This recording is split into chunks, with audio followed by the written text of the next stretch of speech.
Syekh Yusuf An-Nabhani dalam kitab Afdhalus Sholawat memulakan bab ini dengan sebuah hadis sahih. Rasulullah bersabda, sesiapa yang melihatku dalam mimpi, maka dia benar-benar melihatku.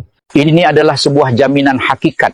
Syaitan dengan segala tipu dayanya tidak akan sesekali mampu menyerupai rupa bentuk baginda yang mulia.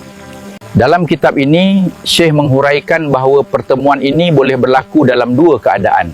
Pertama, melalui mimpi yang benar. Kedua, yang lebih tinggi darjatnya adalah pertemuan secara yaqazah atau dalam keadaan sedar. Bagi para wali Allah, melihat Nabi bukan lagi sebuah rahsia, tetapi satu kurniaan nyata. Syekh menekankan bahawa melihat baginda di dunia adalah basyara atau khabar gembira bahawa pengamalnya akan dimatikan dalam husnul khotimah. Namun, Syekh An-Nabhani berpesan selawat ini bukan jampi untuk melihat Nabi. Ia memerlukan adab. Syarat utama adalah penyucian hati daripada maksiat, menjaga pemakanan yang halal dan menghidupkan sunnah. Tanpa rasa cinta yang membara, lisan yang berselawat sukar untuk menembus hijab pertemuan. Jika kau rindu, mulakanlah dengan menyucikan jiwamu. Esok Abah kongsikan kaedah pertama yang paling disyorkan dalam kitab ini untuk meraih mimpi bertemu Nabi. Antara amalan yang paling disyorkan dalam kitab ini untuk meraih mimpi bertemu Nabi adalah dengan melazimkan selawat azimiyah. Syekh Yusuf An-Nabhani menukilkan bahawa selawat ini diterima oleh Syekh Ahmad bin Idris terus daripada baginda Nabi dalam keadaan terjaga. Selawat ini bukan sekadar kata-kata pujian, tetapi sebuah tawasul yang sangat agung kepada Zat Allah yang Maha Besar. Syekh menyebutkan, sekali kau membaca selawat azimiyah, ganjarannya menyamai bacaan kitab Dalail Khairat sebanyak 20,000 kali. Kenapa ia begitu kuat? Kerana setiap kalimatnya membakar hijab-hijab cahaya yang menghalang ruh kita daripada sampai ke hadrat Nabi. Syekh menyarankan amalan ini dibaca sekurang-kurangnya 100 kali sehari, terutamanya pada malam Jumaat yang hening. Banyak kesaksian ulama yang dicatatkan dalam kitab ini berjaya menatap wajah Nabi setelah istiqomah dengan azimiyah. Syekh An-Nabhani berpesan, bacalah dengan penuh takzim. Apabila kau mengagungkan Allah dalam selawatmu, maka Allah sendiri yang akan menyingkap tabir mimpimu untuk melihat kekasihnya. Bagi kalian yang mencari amalan yang ringkas namun mempunyai kesan yang luar biasa, esok Abah kongsikan kaedah kedua, iaitu melalui selawat umi. Bagi kalian yang mencari amalan yang ringkas tetapi sangat mujarab, Syekh Yusuf An-Nabhani membawakan rahsia yang terdapat pada selawat al-ummi, iaitu Allahumma salli ala Muhammadin Nabiyil Ummi wa ala alihi wa sahbihi wa sallim. Syekh menyifatkan kaedah ini sebagai jalan yang paling dekat dan mudah bagi orang awam untuk mendekatkan diri kepada Rasulullah. Walaupun lafaznya pendek dan mudah dihafal, rahsia yang terkandung di dalamnya sangat besar kerana ia menyebutkan sifat kenabian yang murni. Syekh menyatakan, lakukan amalan ini pada malam Jumaat dengan membaca selawat tersebut sebanyak 1000 kali. Selesai membacanya, tidurlah dalam keadaan wuduk yang sempurna menghadap kiblat sambil berbaring pada lambung kanan. Syekh menekankan kepentingan tidur dalam zikir, iaitu keadaan di mana lisanmu mungkin telah berhenti, tetapi hatimu terus berdenyut dengan selawat sehingga kau terlelap. Syekh An-Nabhani menukilkan sebuah janji yang sangat menenangkan jiwa. Sesiapa yang istiqomah mengamalkan kaedah ini, dia tidak akan dimatikan melainkan diperlihatkan kepadanya kedudukan surganya atau diperlihatkan wajah Rasulullah di saat sakaratul maut. Ini adalah bekalan cahaya yang sangat berharga bagi setiap jiwa yang sering merasa takut dan bimbang akan pengakhiran hidup mereka. Jadikanlah malam Jumaatmu sebagai malam rindu kepada baginda. Jika engkau memerlukan kaedah pembersihan jiwa yang sangat pantas, esok Abah kongsikan kaedah ketiga melalui selawat Fatih. Syekh Yusuf An-Nabhani menghuraikan bahawa selawat Al-Fatih mempunyai rahsia kehadiran yang luar biasa. Selawatnya adalah Allahumma salli ala Sayyidina Muhammadin al-Fatihi lima ughliq wal khatimi lima sabaq nasiril haqqi bil haqq wal hadi ila siratikal mustaqim wa ala alihi haqqa qadrihi wa miqdarihil azim. Iaitu yang bermaksud, ya Allah, berikanlah selawat kepada penghulu kami Nabi Muhammad yang membuka apa yang tertutup, iaitu apa-apa yang terhijab, dan yang menutupi apa-apa yang terdahulu, iaitu penutup para Nabi, penolong kebenaran dengan kebenaran, yang memberi petunjuk ke arah jalan yang lurus, dan kepada keluarganya sebenar-benar kemuliaan padanya dan kedudukan yang amat mulia. Dalam kitab dijelaskan bahawa sifat Nabi sebagai Fatih, iaitu pembuka bagi sesuatu yang tertutup. Membawa maksud baginda mampu membuka mata batin hamba yang selama ini terhijab daripada alam malakut. Selawat ini sering menjadi amalan para wali besar kerana ia mengandungi rahsia pembersihan jiwa yang sangat pantas. Syekh menyatakan, untuk mencapai makam pertemuan secara sedar iaitu yaqazah, pengamal perlu melazimkan bacaan selawat Al-Fatih dalam jumlah yang banyak dengan niat tulus untuk berkhidmat kepada sunnah. Apabila nur daripada selawat ini memenuhi ruang jantung, ruhaniah Nabi akan hadir sebagai pembimbing rohani. Kamu akan merasa seolah-olah baginda sentiasa berada di sampingmu, membimbing setiap langkah hidupmu. Syekh memberikan satu peringatan yang amat penting kepada kita semua. Jika kau dikurniakan mimpi bertemu Nabi, janganlah ia dijadikan alat untuk bermegah. Simpanlah ia sebagai rahsia cinta yang paling pribadi antara dirimu dan baginda. Tujuan pertemuan ini adalah untuk meningkatkan ketaatan, bukan untuk mencari keramat diri. Berselawatlah dengan rendah hati dan ikhlas kerana Allah. Esok Abah akan kongsikan kaedah keempat melalui selawat Al-Kamaliyah. Syekh Yusuf An-Nabhani menjelaskan bahawa kadangkala cermin hati kita terlalu kotor dengan debu-debu keduniaan. Kaedah kali ini membawakan selawat Al-Kamaliyah sebagai penawar untuk menampal kekurangan dan menyucikan rohani.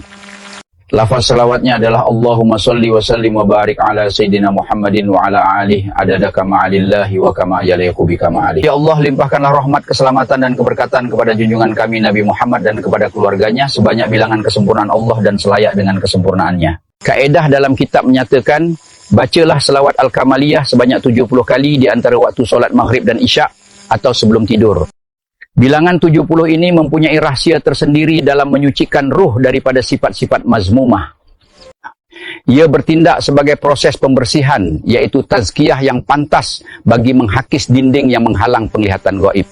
Syekh berpesan bahawa melihat Nabi memerlukan frekuensi ruh yang selari dengan kesempurnaan baginda. Selawat ini mendidik hati untuk mencapai tahap tersebut. Jangan berputus asa jika cermin hati masih kusam. Teruskan menggilapnya. Nescaya wajah yang dirindui itu akan terpancar apabila batinmu sudah bersih. Esok Abah akan kongsikan satu selawat yang mampu membersihkan hati daripada sifat munafik dan keraguan akidah, iaitu selawat yang dinisbahkan kepada Sayyidina Ali bin Abi Thalib radhiyallahu anhu. Syekh Yusuf An-Nabhani membawa kita kepada salah satu selawat yang dinisbahkan kepada Sayyidina Ali bin Abi Thalib. Syekh mencatatkan bahawa selawat ini mempunyai keindahan bahasa yang sangat tinggi dan mengandungi pujian yang mendalam terhadap hakikat kenabian. Lafaz selawatnya adalah salawatullahi wa malaikatihi wa anbiya'ihi wa rusulihi wa jami'i khalqihi ala Muhammadin wa ala ali Muhammad wa alaihimussalam wa rahmatullahi wa barakatuh. Bermaksud rahmat Allah, malaikat, Nabi, Rasul dan seluruh makhluk ke atas Nabi Muhammad dan keluarganya serta kesejahteraan dan keberkatannya. Syekh menyebutkan bahawa sesiapa yang melazimkan selawat ini secara istiqamah, Allah akan membersihkan hatinya daripada sifat munafik iaitu nifak dan keraguan akidah. Syekh menjelaskan, apabila hati sudah bersih daripada nifak, hubungan dengan ruhaniah Nabi akan menjadi telus dan sangat dekat. Beliau berpesan supaya selawat ini dibaca dengan penuh tadabbur pada setiap baris kalimatnya. Bagi mengamalkannya, terdapat beberapa panduan pelaksanaan penting yang perlu kita ikuti. Pastikan kamu berada dalam keadaan berwuduk, duduk menghadap kiblat dengan tenang. Kosongkan fikiran daripada urusan dunia dan hadirkan rasa rendah diri. Walaupun Syekh tidak menetapkan bilangan yang mengikat di dalam kitab asal, mengikut amalan para ulama, kamu boleh memilih bilangan berikut. Tahap permulaan 11 kali sehari, tahap pertengahan 41 kali sehari, tahap mujahadah 100 kali sehari. Sebaiknya diamalkan pada waktu yang tenang seperti selepas solat maghrib atau isyak atau sebelum tidur. Lakukanlah dengan istiqamah. Lebih baik mengamalkannya dalam jumlah yang sedikit tetapi tidak pernah ditinggalkan setiap hari. Esok Abah akan kongsikan kaedah yang sangat luar biasa yang dinukilkan oleh para ahli makrifat, iaitu melalui kaedah gabungan surah Al-Ikhlas dan selawat Ibrahimiyah. Hari ini Abah membawakan satu kaedah yang sangat luar biasa yang dinukilkan oleh para ahli makrifat. Syekh Yusuf An-Nabhani menjelaskan bahawa pendekatan ini menggabungkan kemuliaan surah Al-Ikhlas dengan selawat Ibrahimiyah ke atas Rasulullah. Surah Al-Ikhlas merupakan surah yang menyucikan akidah dan menyamai 1/3 daripada keseluruhan Al-Quran. Mengapa penggabungan ini sangat penting? Sebelum kita berusaha untuk mendekatkan diri kepada Rasulullah, Asas tauhid dan keesaan Allah mesti dibersihkan terlebih dahulu. Syekh menekankan bahawa tauhid yang murni adalah tapak utama bagi penerimaan segala ibadah. Apabila akidah seseorang itu bersih daripada sebarang bentuk kekeruhan atau kesyirikan, barulah hatinya layak untuk menjadi bekas yang suci bagi menerima cahaya kerinduan kepada baginda. Syekh Yusuf An-Nabhani menghuraikan bahawa dalam usaha untuk mencapai makam pertemuan dengan Rasulullah, sama ada melalui mimpi yang benar ataupun alam sedar, gangguan daripada syaitan merupakan cabaran utama. Syaitan seringkali cuba mengganggu lintasan hati kita, namun mereka tidak akan mampu menyerupai rupa bentuk baginda. Walau bagaimanapun, untuk memastikan mimpi itu benar-benar bersih dan suci daripada gangguan, surah Al-Ikhlas bertindak sebagai benteng perlindungan yang sangat ampuh. Surah ini membersihkan ruang mindar dan batin daripada kekotoran fikiran sebelum tidur. Apabila batin telah dipagari dengan kalimah tauhid, selawat yang dibacakan selepasnya akan bertindak sebagai cahaya yang menarik nur Muhammad ke dalam cermin hati yang jernih. Untuk membolehkan amalan ini memberi kesan yang mendalam kepada rohani, Syekh dan para ulama menetapkan beberapa panduan pelaksanaan. Pastikan kamu berada dalam keadaan berwuduk, menghadap kiblat dengan penuh rasa khusyuk dan rendah diri, serta kosongkan fikiran daripada urusan dunia dan niatkan semuanya semata-mata kerana Allah. Bacalah surah Al-Ikhlas sebanyak 100 kali, kemudian teruskan dengan membaca selawat Ibrahimiyah sebanyak 100 kali. Sebaiknya diamalkan pada waktu malam sebelum tidur. Lakukan amalan ini secara berterusan selama 40 malam tanpa henti. Angka 40 merupakan satu tempoh pematangan rohani yang penting untuk membersihkan hati dan menajamkan mata hati. Esok Abah akan kongsikan selawat Nurul Anwar yang dinisbahkan kepada seorang wali agung, Syekh Ahmad Al-Badawi. Selawat ini merupakan kunci segala rahsia yang mampu menyingkap apa sahaja yang tersembunyi di sebalik alam ghaib. Hari ini Abah kongsikan selawat Nurul Anwar yang dinisbahkan kepada seorang wali agung, iaitu Syekh Ahmad Al-Badawi. Syekh Yusuf An-Nabhani memberikan perhatian yang sangat tinggi kepada selawat ini di dalam kitabnya. Beliau menyifatkannya sebagai kunci segala rahsia yang mampu menyingkap apa sahaja yang tersembunyi di sebalik alam ghaib, termasuklah hasrat murni untuk melihat wajah Rasulullah. Lafaz selawatnya adalah Allahumma sholli ala nuril anwar wa sirril asrar wa tiryaqil akhyar wa miftahi babil yasar sayyidina Muhammadinil mukhtar wa alihi tahar wa ashabil akhyar adada ni'amillahi wa ifdalih. Syekh Ahmad Al-Badawi terkenal dengan makam kerohanian yang tinggi, dan selawat ini merupakan warisan rohani yang diyakini mujarab untuk mendekatkan diri kepada baginda. Fakta kitab menyebutkan bahawa selawat ini bertindak sebagai penyingkap tabir kegelapan batin. Apabila rohani kita terbeban dengan debu-debu dosa dan kelalaian dunia, selawat ini berfungsi sebagai cahaya penerang yang membakar dinding hijab tersebut. Syekh Yusuf An-Nabhani menjelaskan bahawa apabila jiwamu disinari oleh nur selawat ini, secara semula jadi ia akan tertarik kepada hakikat Nur Muhammad. Amalan ini bukan sekadar bacaan di lisan semata-mata, tetapi satu bentuk rawatan rohani yang menajamkan mata hati, membolehkan kita merasai kehadiran, kasih sayang, serta syafaat baginda dalam kehidupan seharian. Syekh Yusuf An-Nabhani tidak meletakkan syarat bilangan yang ketat, namun beliau dan para ulama sufi memberikan panduan yang jelas agar amalan ini memberi kesan yang mendalam pada jiwa. Pastikan kamu berada dalam keadaan berwuduk, duduk menghadap kiblat dengan penuh rasa rendah diri, dan kosongkan fikiran daripada kesibukan dunia. Para ulama dan pengamal sering mengamalkan sebanyak 100 kali setiap hari.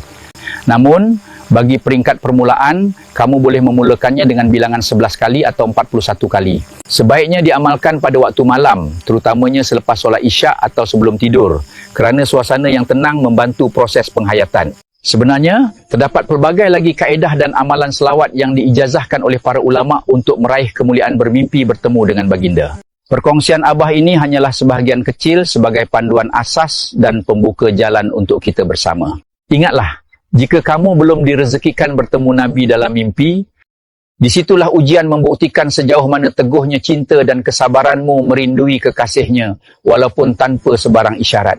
Atau mungkin juga Allah sedang menyimpan anugerah pertemuan itu untuk saat yang paling kita perlukan, iaitu ketika sakaratul maut. Teruskanlah berselawat dengan penuh keikhlasan dan hadirkan rasa cinta di dalam hati. Sebelum kita akhiri, tinggalkan selawat kamu di ruangan komen sebagai tanda menerima ilmu ini. Allahumma sholli ala Sayyidina Muhammad wa ala ali Sayyidina Muhammad.